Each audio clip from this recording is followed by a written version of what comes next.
നമസ്കാരം, സിറ്റി ന്യൂസിലേക്ക് സ്വാഗതം. കണ്ണൂർ റെയിൽവേ സ്റ്റേഷനിൽ നിന്നും യാത്രക്കാരെ കടിച്ച് പരിക്കേൽപ്പിച്ച തെരുവ് നായയ്ക്ക് പേവിഷബാധയുണ്ടെന്ന് സ്ഥിരീകരിച്ചു. റെയിൽവേ സ്റ്റേഷൻ ക്വാർട്ടേഴ്സിന് സമീപം ചത്തനീലിൽ കണ്ടെത്തിയ നായയുടെ പോസ്റ്റ്മോർട്ടം ജില്ലാ വെറ്റിനറി കേന്ദ്രത്തിൽ നിന്നും നടത്തിയപ്പോഴാണ് തെരുവ് നായയ്ക്ക് പേവിഷബാധയുണ്ടെന്ന് വ്യക്തമായത്. ബുധനാഴ്ച ഉച്ച മുതലാണ് തെരുവ് നായയുടെ ആക്രമണം ഉണ്ടായത്. ഇതിൽ 7 പേർക്കാണ് സാരമായി പരിക്കേറ്റത്. ആദ്യം റെയിൽവേ സ്റ്റേഷൻ പ്ലാറ്റ്ഫോമിൽ നിന്നും 2 സ്ത്രീകൾ ഉൾപ്പെടെ 3 യാത്രക്കാരെ കടിച്ചു പരിക്കേൽപ്പിക്കുകയായിരുന്നു. തുടർന്ന് വൈകിട്ട് 4 മണിയോടെ പേപ്പട്ടി പരക്കെ യാത്രക്കാരെ ഓടിച്ചു കടിച്ച് പരിക്കേൽപ്പിച്ചു.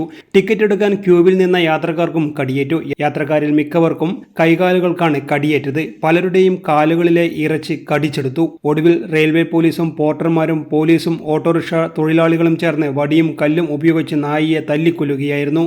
കടിയേറ്റവർ കണ്ണൂർ ജില്ലാ ആശുപത്രിയിൽ നിന്നും പേവിഷബാധയ്ക്കുള്ള കുത്തിവയ്പ്പെടുത്തിയിരുന്നു. ഇതിൽ 7 പേർക്കാണ് സാരമായി പരിക്കേറ്റത്. കടിച്ചത് പേപ്പട്ടിയാണെന്ന് അറിഞ്ഞതോടെ യാത്രക്കാർ ഭീതിയിലാണ്. കണ്ണൂർ റെയിൽവേ സ്റ്റേഷനിൽ അലഞ്ഞുതിരിയുന്ന 100ഓളം തെരുവ് നായ്ക്കളുണ്ടെന്നാണ് റെയിൽവേ പോലീസ് പറയുന്നത്. News desk, city news. കൂടുതൽ വാർത്തകൾ അറിയാൻ സിറ്റി ചാനൽ വാട്സ്ആപ്പ് ഗ്രൂപ്പിൽ ജോയിൻ ചെയ്യുക. ഒപ്പം യൂട്യൂബ് ചാനൽ സന്ദർശിക്കുക. വാർത്തകൾ ഇവിടെ അവസാനിക്കുന്നില്ല. മറ്റൊരു വാർത്തയുമായി വീണ്ടും കാണാം. നമസ്കാരം.